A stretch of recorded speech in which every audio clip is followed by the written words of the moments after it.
अस्सलाम वालेकुम फ्रेंड्स, आज मैं सब्ज़ियों के मुतल्लिक़ आपको बताऊंगी कि जितनी भी सब्ज़ियां हम बाहर से लेके आते हैं ना, तो हम इसको नॉर्मल पानी से वॉश कर देते हैं और उसको रख देते हैं, लेकिन ये हमारे सेहत के लिए कितनी ख़तरनाक है ये मैं आपको बताऊंगी इस वीडियो में। जितनी भी सब्ज़ियां हैं जिसका हम छिलका नहीं उतार सकते और उसको उसी तरह ही बना लेते हैं, क्योंकि कीड़े मार दवाइयाँ आप सबको पता है कि सब्ज़ियों के ऊपर कीड़े मार दवाइयाँ डालते हैं और उसकी वजह से वो जब हम नॉर्मल पानी से इसको धोते हैं ना, नलके से नॉर्मल पानी लेकर, तो उस तरह वो साफ़ नहीं होती, तो वो उससे हम बीमार होते हैं। बीमार तो हम उससे होते हैं, वक़्ती तौर पर हमें अंदाज़ा नहीं होता कि हम इससे बीमार हो रहे हैं। लेकिन फ्रेंड्स, आपको पता है कि आजकल जितनी भी बीमारियाँ फैली हुई है, इतनी ज़्यादा और इतनी किस्म-किस्म की, तो सिर्फ़ इन्हीं चीज़ों की वजह से कि हम एहतियात नहीं करते।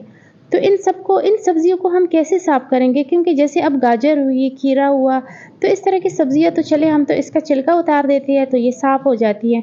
लेकिन ना अगर अब ये बंद गोभी है तो इसका भी ऊपर वाला जब हम पत्ता उतार देते हैं ना, तो ये भी साफ़ हो जाती है, क्योंकि इसके ऊपर जो दवाइयाँ लगी होती है वो अंदर तो नहीं होती इसके, तो ये साफ़ हो जाती है। लेकिन अब हुई ये शिमला मिर्च हुई, तो ये भी, इसका भी हम छिलका नहीं उतारते तो ये भी साफ़ नहीं हो सकती। दूसरी मिर्च है जैसे, ये भी बिल्कुल भी साफ़ नहीं होती। गोभी है में हमारे पास, धनिया, पुदीना, ये सारी चीज़ें जो है ना, इसके ऊपर जितनी भी कीड़े-मार दवाइयाँ डालते हैं ना, ये केमिकल हमारे पेट के अंदर जाता है और हमें मुख्तलिफ़ किस्म की बीमारियों का शिकार हो जाते हैं। तो आज मैं आपको ऐसा तरीका बताऊँगी कि ये सारी जो जितनी भी हम सब्ज़ियाँ बाज़ार से लेके आते हैं, तो उसी टाइम हम सारी की सारी सब्ज़ियाँ महफ़ूज़ करने से पहले पानी लेंगे और उसमें डाल लेंगे 1 चम्मच मीठा सोडा डाल देंगे, जो हर घर में मौजूद होता है, हर किचन में मौजूद होता है और हमारे खानों में भी इस्तेमाल होता है, तो इससे हमें कोई नुकसान तो हो नहीं सकता। तो इसको पानी में डाल देंगे। आपके पास कोई बड़ा बर्तन है, बड़ा टब है, सब्ज़ियाँ ज़्यादा हैं, तो आप बड़े टब में पानी डालकर इकट्ठे पे सारी सब्ज़ियाँ डाल दें। जितनी-जितनी सब्ज़ियाँ हैं जिसके हम छिलका नहीं हटा सकते, तो वही सिर्फ़ डालनी है। जो छिलका हटा सकते हैं तो वो भी डालें, कोई नुकसान तो नहीं है, लेकिन उसकी ज़रूरत नहीं है। इसको मैं अच्छी तरह इसमें हल कर दूँगी और फिर जितनी भी मेरे पास सब्ज़ियाँ हैं ना, जो मुझे लगता है कि इसके ऊपर ये केमिकल कीड़े-मार दवाइयाँ हैं, तो वो मैं सारे के सारे इसमें डिप करके रख दूँगी। 5 से 10 मिनट के लिए मैं इसको रख दूँगी और ये बिल्कुल साफ़-सुथरी हो जाएगी। उसके बाद इसको निकाल कर, जब ये थोड़ी देर के लिए मैं बाहर रख दूँगी और ये ड्राई हो जाएगी, तो मैं फ्रिज में रख दूँगी और हमारी सब्ज़ियाँ बिल्कुल महफ़ूज़ हो जाएगी। फूल गोभी को जब भी हम लेके आते हैं ना, तो नॉर्मल से पानी से इसको धोकर हम इसे पका लेते हैं। तो इसके पकाने से ना, जो इसमें ज़हरीली जो इन्होंने दवाइयाँ डाली होती है, वो कभी भी साफ़ नहीं होती, तो ये हमारे लिए बहुत ज़्यादा नुकसानदेह होती है। हमें लगता है कि हम सब्ज़ियाँ खाते हैं तो हम अपनी सेहत को जो है बेहतर बनाने की कोशिश करते हैं, लेकिन उल्टा बेहतर नहीं है, हम उसे और मज़ीद ख़राब करने की कोशिश करते हैं। लेकिन हमें इन चीज़ों का पता नहीं होता, तो इसलिए अगर पता हो तो कभी भी ये गलतियाँ हम ना करें। थोड़ी देर के लिए इसको डिप कर देंगे 5 से 10 मिनट के लिए और इससे सब्ज़ियाँ हमारे फ्रेश भी रहेगी, हमारी सब्ज़ियाँ इससे बिल्कुल भी ख़राब नहीं होंगी। तो फिर इसको निकाल के हम इसको रख देंगे, ड्राई होने पर हम इसको फ्रिज में रखें, जहाँ भी हमने पकानी है, जो भी है, तो हम इसको इस्तेमाल कर लेंगे। इस्तेमाल के लिए ये बिल्कुल तैयार हो जाएगी। बाकी जो खीरे और गाजर वग़ैरह है ना, तो इसको मैं ऐसे ही नॉर्मल पानी से वॉश करके रख दूँगी। तो उम्मीद करती हूँ कि ये टिप भी आपको बहुत अच्छी लगी होगी। अगर अच्छी लगी होगी ना, तो प्लीज़ जल्दी से मेरे चैनल को सब्सक्राइब कीजिएगा, ताकि मेरी हर नई आने वाली वीडियो आपको टाइम पे मिलती रहे। और चलते हैं हम अपनी नेक्स्ट टिप की तरफ। तो फ्रेंड, नेक्स्ट टिप में मैं आपको बताऊंगी कि जो अदरक हम लेके आते हैं ना मार्केट से, जब भी हम सब्ज़ी लेते हैं, अदरक लेके आते हैं, तो कभी-कभार हम ना गलत अदरक उठा के ले आते हैं, जो हमारे सेहत के लिए बहुत ही नुकसानदेह होती है। क्योंकि जब भी हम अदरक लेते हैं ना, तो हमें ये ख़्याल ज़रूर रखना चाहिए कि ये बिल्कुल ड्राई हो, सूखा-सूखा सा हो। तो एक तो ये वज़न में भी हल्का-फुल्का होता है और उससे बेहतर बात ये है कि ये जो गीला-गीला सा, नरम-नरम सा अदरक जो हम लेके आते हैं ना, तो उसके ऊपर वो लोग पानी डालते रहते हैं ताज़ा रखने के लिए और उसका वज़न ज़्यादा हो तो उसके लिए। तो इस वजह से ना वो भी हमारे सेहत के लिए बहुत नुकसानदेह है। जितना ये ड्राई और जितना ये खुश्क हो ना, उतना ही ये बेहतर है। पुदीने को लंबे अरसे तक महफूज़ कैसे रख सकते हैं? क्योंकि अगर हमने घर में पुदीना नहीं लगाया हुआ और हम इस्तेमाल करते हैं, इसको लेके आते हैं ना, तो 2 दिन में काला होना शुरू हो जाता है, बेशक फ्रिज में भी पड़ा हो।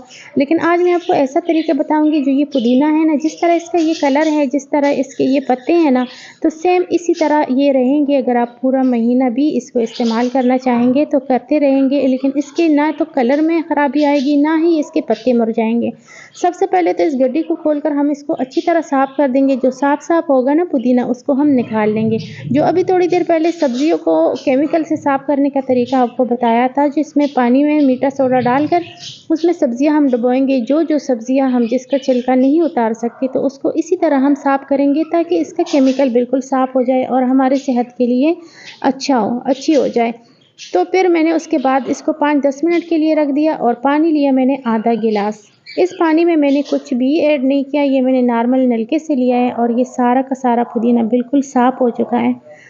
और अब ये सारा पुदीना मैं इस गिलास में डाल दूँगी और मैं अपने किचन में कहीं भी रख दूँगी। मैं चाहूँ तो डाइनिंग टेबल पे रख दूँ, मैं चाहूँ तो इसको काउंटर पे जहाँ मैं चाहूँ ना, तो इसको मैं रख सकती हूँ।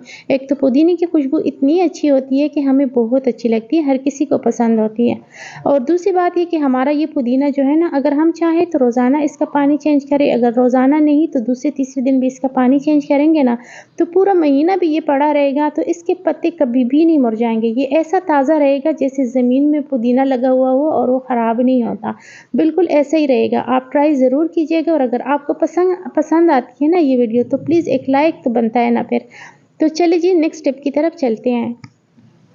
नमकदानी में नमक डालने लगी हूँ और उसमें मुझे महसूस हो रहा है कि इसमें थोड़ी-सी नमी आई हुई है, क्योंकि ये काफ़ी दिन हो गए हैं कि इसको मैंने चेंज नहीं किया। तो आज मैं इसको चेंज करूँगी और मैं आपको बताऊँगी कि नमकदानी में ना कभी भी अब नमी नहीं आएगी। सबसे पहले तो मैं इसको टिश्यू से अच्छी तरह साफ़ करूँ, टिश्यू हो या कोई भी नरम कपड़ा हो, उससे मैं अच्छी तरह से साफ़ कर दूँगी। और फिर मैं ये नमक आपको दिखाती हूँ ना, ये देखिए, ये जो गिल्टियाँ इसमें बनी हुई है, ये क्यों बनी है? ये इसी वजह से बनी है क्योंकि इसमें नमी आ जाती है ना। तो पहले तो सबसे पहले इसकी ये गिल्टियाँ ख़त्म करेंगे और इसके बाद इसके अंदर मैं भरूँगी और इसकी नमी ख़त्म करने के लिए, ताकि इसमें कभी भी नमी ना आए, तो उसका भी हल करते हैं, ताकि बार-बार जो है ना हमारा नमक आपस में ना जुड़े और हमारे लिए मुश्किल ना हो। तो ये सारा नमक मैं इसमें भर दूँगी और जब हम इस नमक को नमकदानी में जब भी नमक भरना हो ना, तो सबसे पहले अगर हम ये इसके साथ कर लिया करेंगे, तो कभी भी ये नमक आपस में नहीं जुड़ेगा। जुड़ जाता है तो निकलने में बड़ी मुश्किल होती है। अब मैं चावल के कुछ दाने लूँगी ना, थोड़े से बिल्कुल, और इसमें डाल दूँगी। जब ये चावल के दाने इसमें मौजूद होंगे, तो जब तक इसमें नमक है, ये कभी भी नहीं जुड़ेगा इसको आपस में। तो हमारे लिए बहुत आसानी होगी और रोज़-रोज़ हमें मसला नहीं होगा, क्योंकि जब हम इसे निकालते हैं ना, और ज़्यादातर ऐसा होता है इसमें नमी आ जाती है, तो जब हम नमक को निकालते हैं तो जो इसके छोटे-छोटे से सुराख हैं, मुन्ने-मुन्ने से, इसमें फँस जाता है और इसमें निकलने में बड़ी मुश्किल होती है। उम्मीद करती हूँ ये भी टिप आपको अच्छी लगी होगी। तो नेक्स्ट स्टेप में अब बारी आई है मिर्चों की, और इन मिर्चों को अभी मैंने अच्छी तरह धो लिया है, वो आपने देख लिया है। लेकिन अब इनको कैसे महफूज़ रखना है ताकि ये लंबे अरसे तक रहे, इसकी सारी की सारी डंडियाँ उतार देंगे। ये जो डंडियाँ इसके साथ लगी हुई है ना, तो इसकी वजह से मिर्ची बहुत जल्दी ख़राब हो जाती है, सड़ जाती है। लेकिन जो इसकी सारी डंडियाँ हटा लेंगे, तो ये मिर्ची हमारी काफ़ी लंबे अरसे तक रहेगी। और ये जो डंडियाँ हमने हटाई है, ये भी बहुत काम की है। इसको हम फेंकेंगे नहीं, इसको भी हम इस्तेमाल में लाएँगे। मैंने लिया है पानी और इसमें मैं ये सारी डाल दूँगी। आप चाहे तो इसको 1-2 घंटे के लिए रख दें, आप चाहे तो मैं इसको पूरी रात के लिए भी रख सकते हैं। जितना ज़्यादा देर रखेंगे, उतना ही ये पावरफुल पानी बन जाएगा। तो अब इसको मैंने सिर्फ़ 1 घंटे के लिए रखा है और इसको मैं छान रही हूँ, इसका सारा पानी मैं निकाल दूँगी। और डंडियाँ जो है वो मैं फेंक दूँगी, क्योंकि अब इसका काम ख़त्म हो चुका है। अगर आपके घर में प्लांट आपने लगाए हुए हैं, तो आप स्प्रे बोतल में डालकर अगर उसको कीड़ा-मकोड़ा कोई लगा हुआ है ना, तो उसके ऊपर करेंगे तो सारे के सारे मर जाएँगे। और अगर नहीं है तो उसकी जड़ों में आप डाल देंगे, तो दोबारा कीड़ा लगने का उसको कभी भी ख़तरा नहीं होगा। तो उम्मीद करती हूँ कि ये भी टिप आपको बहुत अच्छी लगी होगी। और चलते हैं अब अपने नेक्स्ट स्टेप की तरफ। अब आती है धनिया की बारी। धनिया जब भी हम लेके आते हैं, तो ये भी बहुत जल्दी ख़राब हो जाता है। तो सबसे पहले तो हम इसको साफ़ कर देंगे, जो ख़राब पत्ते होंगे वो निकाल लेंगे। उसके बाद कोई भी डब्बा लेकर उसके अंदर हम टिश्यू बिछा देंगे और धनिया रख देंगे, और उसके ऊपर दोबारा से टिश्यू बिछाकर हम इसको अच्छे से पैक करके फ्रिज में रख देंगे। जब हमें ज़रूरत होगी, हम निकाल कर इस्तेमाल करेंगे, और धनिया बाकी जो है उसको वापस पैक कर देंगे। ये कभी भी ख़राब नहीं होगा। तो उम्मीद करती हूँ कि आज की वीडियो भी आपको अच्छी लगी होगी। अगर अच्छी लगी हो तो प्लीज़ आप मुझे कमेंट में बता दीजिएगा कि आपको कौन सी टिप सबसे ज़्यादा अच्छी लगी है। जब आप लोग मुझे कमेंट करते हैं ना और मैं कमेंट पढ़ती हूँ, तो मुझे बहुत ज़्यादा खुशी होती है। और अगर आप मेरे चैनल पे नए हैं, तो प्लीज़ चैनल को सब्सक्राइब कीजिएगा, ताकि मेरी हर नई आने वाली वीडियो आपको टाइम पे मिलती रहे। वीडियो देखने के लिए शुक्रिया। अल्लाह हाफ़िज़।